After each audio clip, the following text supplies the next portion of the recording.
Hello students, welcome back. આજના આ લેક્ચરની અંદર આપણે જાતીય સંક્રમિત રોગો તેમજ અફળદ્રુપતા ટોપિક વિશે અભ્યાસ કરીશું. સૌપ્રથમ આપણે શરૂ કરીએ છીએ જાતીય સંક્રમિત રોગો એટલે કે STI, જેને આપણે સેક્સ્યુઅલી ટ્રાન્સમિટેડ ઇન્ફેક્શન અથવા ઘણી વખત આના માટે આપણે STD એટલે કે સેક્સ્યુઅલી ટ્રાન્સમિટેડ ડિઝીઝ એવો શબ્દ પણ વાપરતા હોઈએ છીએ. હવે અહીંયા જાતીય સંક્રમિત મતલબ કે એવા રોગો અથવા તો એવા ચેપ ઇન્ફેક્શન કે જે જાતીય સમાગમ દ્વારા ફેલાતા હોય છે. જાતીય સમાગમ એટલે કે જે ઇન્ટરકોર્સની પ્રોસેસ છે એ દરમિયાન જે રોગો ફેલાતા હોય છે, એટલે કે નર સાથીમાંથી માદા સાથીમાં અથવા માદા સાથીમાંથી નર સાથીમાં. તો આવી રીતે જે જાતીય સંબંધો દ્વારા જે રોગો ફેલાય છે તેને આપણે સામાન્ય રીતે STI તરીકે ઓળખતા હોઈએ છીએ. અને આ STI રોગો જે છે એ મુખ્યત્વે ચોક્કસ પ્રકારના સૂક્ષ્મજીવો દ્વારા થાય છે. અને આ સૂક્ષ્મજીવોમાં આપણે મુખ્યત્વે બેક્ટેરિયા જેમ કે નાઇસેરિયા ગોનોરિયા, આ ઉપરાંત કેટલાક વાયરસ જેમ કે હર્પીસ સિમ્પ્લેક્સ વાયરસ, આ ઉપરાંત કેટલાક રોગો છે એ પ્રજીવ અને ફૂગ દ્વારા પણ થઈ શકતા હોય છે. તો આ જે બેક્ટેરિયા, વાયરસ, પ્રજીવો, ફૂગ આ એવા કેટલાક સજીવો છે કે જે મુખ્યત્વે આ STI થવા માટે જવાબદાર છે અથવા તો તેના ફેલાવા માટે જવાબદાર છે. હવે STI જે છે એટલે કે સેક્સ્યુઅલી ટ્રાન્સમિટેડ ઇન્ફેક્શન, જાતીય સંક્રમિત ચેપ એ ફેલાવાના કયા કયા કારણો છે? તો સૌથી પહેલું છે કે જે ઇન્ફેક્ટેડ વ્યક્તિ છે એના દ્વારા જે સિરિંજ અથવા તો એના ઓપરેશનના દરમિયાન જે પણ સાધનો વાપરેલા હોય એ બધા સાધનો છે એ જે તે રોગથી સંક્રમિત એટલે કે ઇન્ફેક્ટેડ હોય છે. તો આવા ઇન્ફેક્ટેડ સિરિંજ કે સાધનો અથવા તો એના દ્વારા જે કંઈ પણ સાધનો વપરાયેલા હોય એ સાધનોનો ઉપયોગ કરવાથી, ત્યારબાદ રુધિરાદાનથી એટલે કે જો સંક્રમિત વ્યક્તિનું રુધિર એ અન્ય તંદુરસ્ત વ્યક્તિ પરમાં ચડાવવામાં આવે તો આ રુધિરની સાથે સાથે તે રોગો માટે જવાબદાર જે સજીવો છે એ પણ વહન પામતા હોય છે. ત્યારબાદ ઇન્ફેક્ટેડ માતામાંથી આના બાળકની અંદર એના પછી છે અજાણ્યા સાથી સાથેના જાતીય સંબંધથી. તો આ કેટલાક કારણો છે જેના લીધે STI જે છે એનામાં અત્યારે સતત વધારો થઈ રહ્યો છે. અને ભારત જેવા જે વિકાસશીલ દેશો છે એનામાં STI એ ખૂબ જ મોટી સ્વાસ્થ્ય સમસ્યા છે. અને આ જે રોગો છે એના માટે 20 કરતાં વધુ રોગકારકો જે છે એ જાતીય સંપર્કથી ફેલાતા હોય છે.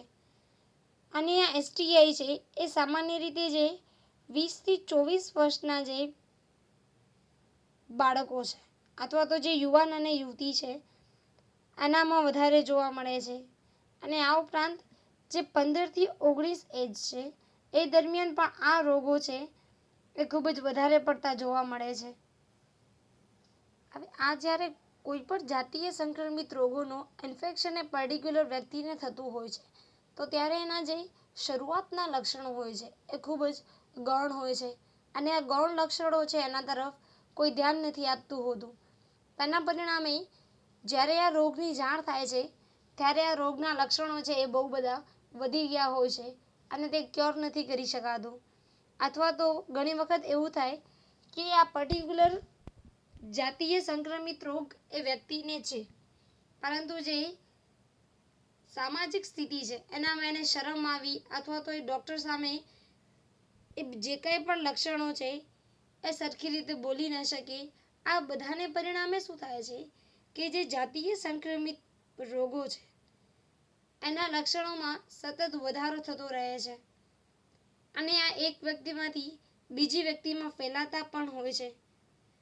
અને આ જાતીય સંક્રમિતના જે શરૂઆતના લક્ષણો છે એ બહુ જ કોમન હોય છે, જેમ કે જનનાંગો છે એમાં બળતરા થવી, ખંજવાળ આવી વગેરે આ કેટલાક ગૌણ લક્ષણો છે જેને બધા ઇગ્નોર કરતા હોય છે.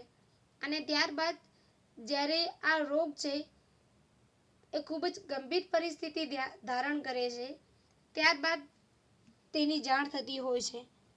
તો આપણે આવા કેટલાક જાતીય સંક્રમણથી ફેલાતા રોગો જોઈએ.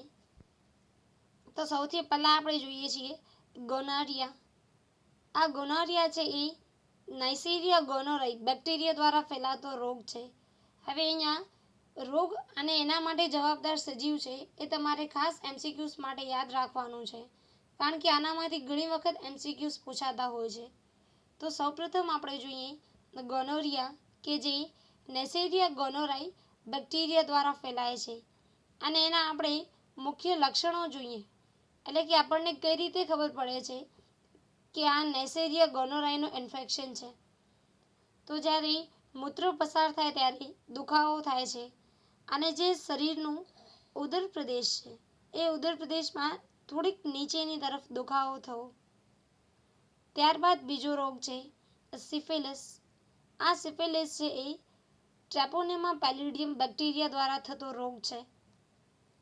આના લક્ષણોમાં જોઈએ તો દુખાવા રહિત ચામડીનો રોગ છે, એટલે કે ચામડી પર જે છે થોડાક રેશિસ જોવા મળે છે, અને આ રેશિસ છે એનામાં કાંઈ પણ દુખાવાનો અનુભવ નથી થતો હોતો. ત્યારબાદ તાવ જેવી માંદગી, થાક, જીભ અને જે મુખ ગુહા છે, એટલે કે આપણું જે મોઢું છે એનું જે ઉપરની તરફનું જડબાનું પ્રદેશ, જેને આપણે મુખ ગુહાની છત કહીએ છીએ, એના ઉપર ઘણા બધા સફેદ ડાઘ જોવા મળે છે, અને શરીરનો કેટલોક ભાગ છે એનામાંથી વાળનો જથ્થો જે છે એ દૂર થઈ જાય. તો આ બધા લક્ષણો એ સિફિલિસ રોગના છે. ત્યારબાદ ત્રીજો રોગ છે જનનાંગીય હર્પીસ. તો આ જનનાંગીય હર્પીસ છે એ હર્પીસ સિમ્પ્લેક્સ વાયરસ, જેને ટૂંકમાં HSV, હર્પીસ સિમ્પ્લેક્સ વાયરસ. તો આનું ફૂલ ફોર્મ પણ યાદ રાખજો HSV માટે. તો આ વાયરસ દ્વારા થતો રોગ છે. હવે મુખ્યત્વે આ એવો રોગ છે કે જેના પર્ટિક્યુલર કોઈ લક્ષણો નથી હોતા, એટલે કે એના લક્ષણો એ બાકી બધા રોગો જેવા સામાન્ય હોય છે. અને મુખ્યત્વે એના જો ચોક્કસ લક્ષણો અથવા તો જેના પરથી નિદાન કરી શકાય એવા લક્ષણો જોઈએ, તો એમાં છે કે અસ્વસ્થતા અનુભવે. ત્યાર પછી અન્ય લક્ષણો જેમ કે તાવ આવો, થાક, માથાનો દુખાવો. ત્યારબાદ જનનાંગીય કે મળદ્વારનો વિસ્તાર છે એનામાં ખંજવાળ આવવી. હવે જનનાંગીય વિસ્તાર એટલે કે જ્યાં જનનાંગો આવેલા છે એ વિસ્તારમાં સતત ખંજવાળ આવવી. ત્યારબાદ મૂત્રના વહન દરમિયાન દુખાવો થવો. અને જનનાંગીય અથવા તો જે મળદ્વારનો વિસ્તાર છે ત્યાં નાની નાની પ્રવાહી ભરેલી ફોલ્લીઓ જોવા મળે. તો આ બધા લક્ષણો એ જનનાંગીય હર્પીસના છે. ત્યારબાદનો રોગ છે હેપેટાઇટિસ બી, કે જે હેપેટાઇટિસ બી વાયરસ દ્વારા થતો હોય છે. આના લક્ષણોમાં તાવ, સાંધાનો દુખાવો, થાક, ખોરાક માટેની અરુચિ, પીળીઓ એટલે કે જેને આપણે કમળો કહીએ છીએ. ત્યારબાદ ઉદરની પર્ટિક્યુલર જે ઉપર તરફની જમણી બાજુ છે ત્યાં મુખ્યત્વે દુખાવો જોવા મળે છે, જે આનું મુખ્ય લક્ષણ છે. ત્યારબાદ છે એઇડ્સ, જેને આપણે એક્વાયર્ડ ઇમ્યુનો ડેફિશિયન્સી સિન્ડ્રોમ તરીકે ઓળખીએ છીએ. અહીંયા આપણે જે સિન્ડ્રોમ શબ્દ વાપરીએ છીએ, તો સિન્ડ્રોમનો મતલબ છે કે રોગોનો સમૂહ અથવા તો લક્ષણોનો સમૂહ. તો મુખ્યત્વે એઇડ્સના લીધે બીજા ઘણા બધા રોગોની શક્યતાઓ પણ ખૂબ જ વધી જતી હોય છે. અને અત્યારના સમયમાં આ એવો જાતીય સંક્રમિત રોગ છે કે જેનો કોઈ પણ ઈલાજ નથી. અને આ એઇડ્સ છે એ મુખ્યત્વે HIV દ્વારા થતું હોય છે. HIV એટલે કે હ્યુમન ઇમ્યુનો ડેફિશિયન્સી વાયરસ. હવે આ રોગના આપણે મુખ્ય લક્ષણો જોઈએ તો વ્યક્તિ છે એ રોગ પ્રતિકારકતા ગુમાવે છે.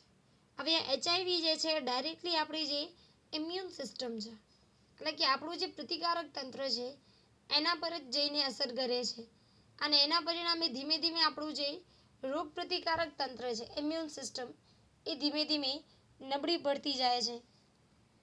અને આ જો આપણી ઇમ્યુન સિસ્ટમ જ વીક છે તો એના લીધે આપણને અન્ય રોગો કે જે સામાન્ય પરિસ્થિતિમાં આપણને ન થતા હોય એવા રોગો થવાની શક્યતાઓ પણ બહુ બધી વધી જતી હોય છે. અને એવું પણ કહેવાય છે કે જે વ્યક્તિને એડ્સ છે એ એડ્સથી પહેલાં એનું મૃત્યુ છે એ અન્ય કોઈ જીવલેણ રોગ દ્વારા થતું હોય છે. હવે આ એડ્સ જે છે એના મુખ્યત્વે જોઈએ તો કોઈ ચોક્કસ લક્ષણો નથી હોતા અને એના જે થોડા ઘણા લક્ષણો છે એ પણ મુખ્યત્વે ચેપ થયાના ખૂબ જ લાંબા સમય પછી ખબર પડતી હોય છે. તો હવે આના કેટલાક સામાન્ય લક્ષણો જોઈએ તો મહિનાઓ સુધી સતત તાવ રહેતું હોય, ત્યાર પછી ઝાડા, ઝડપી વજનમાં ઘટાડો, જિદ્દી ઉધરસ એટલે કે એવી ઉધરસ કે જે સતત થતી રહેતી હોય, ત્યારબાદ ટૂંકા ગાળાની યાદશક્તિનો નાશ જેને આપણે શોર્ટ ટર્મ મેમરી લોસ કહીએ છીએ. તો આ બધા છે એ એડ્સના લક્ષણો છે. ત્યારબાદ છે ટ્રાયકોમોનિયોસિસ. તો આ ટ્રાયકોમોનિયોસિસ એ મુખ્યત્વે ટ્રાયકોમોનાસ વેજિનાલિસ પ્રજીવ છે એના દ્વારા થતો હોય છે, જેના સામાન્ય લક્ષણો અથવા તો મુખ્ય ચિહ્નો છે યોનિમાર્ગની આસપાસ બળતરા થવી અને ખંજવાળ આવવી, ત્યારબાદ મૂત્ર ત્યાગ દરમિયાન દુખાવો થવો અથવા તો બળતરાનો અનુભવ થવો. આ બધા લક્ષણો છે ટ્રાયકોમોનિયોસિસ. હવે મુખ્યત્વે જેટલા પણ આજે જાતીય સંક્રમિત રોગો છે અથવા તો જે જાતીય રોગો છે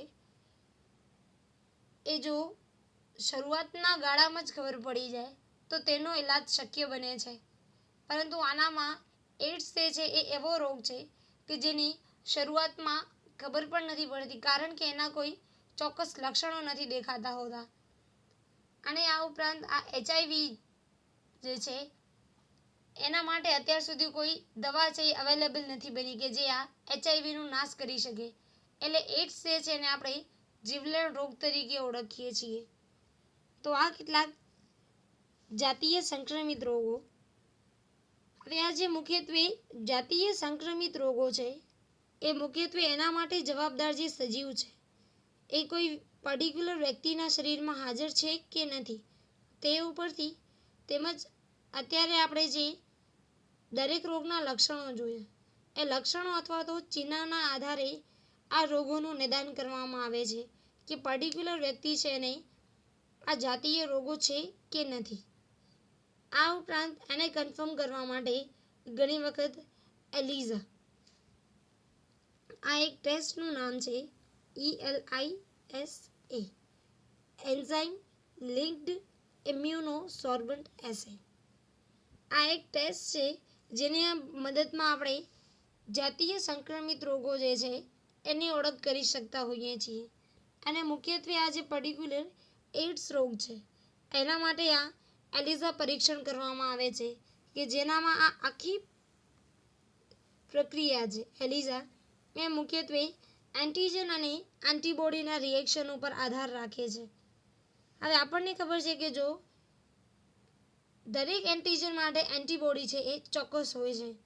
એટલે કે હવે અહીંયા જો આપણે એડ્સની વાત કરીએ તો એના માટેનો એન્ટીજન છે આ HIV. અને આ HIV છે એના માટે એક પર્ટિક્યુલર એન્ટીબોડી છે એ હાજર હોય છે. તો આ એન્ઝાઇમ લિંક્ડમાં શું કરીએ છીએ આપણે એવી એન્ટીબોડી દાખલ કરીએ છીએ કે જેની સાથે ઉત્સેચક છે એ જોડાયેલો હોય છે. સપોઝ કે આ એન્ટીબોડી અને એની સાથે અહીંયા આપણે અટેચ કર્યું છે ઉત્સેચક. અને આ એન્ટીબોડી છે એ પર્ટિક્યુલર HIV જે છે એના માટે સ્પેસિફિક છે. તો જ્યાં એને HIV એન્ટીજન દેખાશે તો એ આ એન્ટીજન સાથે જોડાશે અને ત્યારબાદ જે વધારાની એન્ટીબોડી છે એને મુખ્યત્વે દૂર કરવામાં આવે છે. અને આવી રીતે આ એલિઝા કસોટી છે એ કરવામાં આવતી હોય છે. આ ઉપરાંત DNA સંકરણ દ્વારા રોગકારક સજીવો જે છે એના જેનેટિક દ્રવ્યની ટૂંકી પોલીન્યુક્લિયોટાઇડ ચેન વાપરીએ છીએ જેને આપણે કહીએ છીએ PCR. આ PCR કસોટી છે એ આપણને આગળના ચેપ્ટરમાં ડિટેલમાં ભણવાની છે કે આ PCRની મદદથી આપણે કોઈ પણ DNA અથવા તો જે કોઈ પણ જેનેટિક દ્રવ્ય છે એની ઘણી બધી કોપી છે એ બનાવી શકીએ છીએ. હવે આપણે જોઈએ કે આ STI સેક્સ્યુઅલી ટ્રાન્સમિટેડ ઇન્ફેક્શનને અટકાવી કેવી રીતે શકાય. કારણ કે અટકાવ છે એ ઈલાજ કરતાં સારો ગણવામાં આવે છે. એટલે કે precaution is better than cure. એટલે કે ટૂંકમાં એ રોગ થાય તો એનો ઈલાજ કરાવવા કરતાં બેટર છે કે એ રોગ ન થાય એના માટે શું ધ્યાનમાં રાખવું જોઈએ. તો એમાં સૌથી પહેલો છે અજાણા સાથી અથવા તો ઘણા સાથી સાથેનો જે જાતીય સંબંધ છે એને ટાળવાનો. ત્યાર પછી સંવહન અથવા તો સમાગમ દરમિયાન હંમેશા નિરોધનો ઉપયોગ કરવો. આ નિરોધ છે એ આપણે જોયું હતું કે જે જાતીય સંક્રમિત રોગો છે એ રોગોથી પણ રક્ષણ આપે છે. ત્યાર પછી છે કોઈ પણ ડાઉટ હોય અથવા તો વ્યક્તિને જો પોતાના શરીરમાં જે તે રોગના ચિહ્નો દેખાતા હોય તો એ પ્રારંભિક નિદાન ડૉક્ટર પાસે કરાવવું અને જો એ નિદાન થાય તો એના માટેની સંપૂર્ણ સારવાર પણ કરાવવી જોઈએ. તો આ આપણે અભ્યાસ કર્યો એસટીડી અને આ એસટીડી જે છે એનો મુખ્યત્વે ઈલાજ છે એ ખૂબ જ જરૂરી બનતો હોય છે. કારણ કે આવા કિસ્સામાં ઘણી બધી વ્યક્તિઓ એવી હોય છે કે જે ડૉક્ટર પાસે જતા શરમ સંકોચ અનુભવે છે અને તેના પરિણામે આ રોગો છે એ ખૂબ જ જીવલેણ રૂપ ધારણ કરતા હોય છે, જેના પરિણામે જે તે સજીવ જે છે એને લાંબા ગાળે આના ખૂબ જ માઠા પરિણામ ભોગવવા પડતા હોય છે. જેમ કે તેને પ્રજનન તંત્ર સંબંધિત કોઈ અંગનું કેન્સર થાય અથવા તો તે સજીવ છે એ બાળક ઉત્પન્ન કરવા માટે સક્ષમ ન હોય એટલે કે શુક્રકોષ અને અંડકોષ જે છે એની ઉત્પત્તિમાં ઘટાડો થાય અથવા તો એ ઉત્પન્ન જ ન થાય. સ્ત્રીઓમાં વાત કરીએ તો ઋતુચક્ર દરમિયાન જે માદા પ્રજનન અંગનો યોનિ માર્ગ છે એ ભાગની અંદર સતત દુખાવો થવો, ઋતુચક્રની અનિયમિતતા વગેરે જોવા મળતા હોય છે જે ખૂબ જ નુકસાનકારક છે. તો આજના લેક્ચર માટે આટલું જ. નેક્સ્ટ લેક્ચરની અંદર આપણે ચેપ્ટર નંબર 4નો જે લાસ્ટ ટોપિક છે અફળદ્રુપતા તેના વિશે અભ્યાસ કરીશું.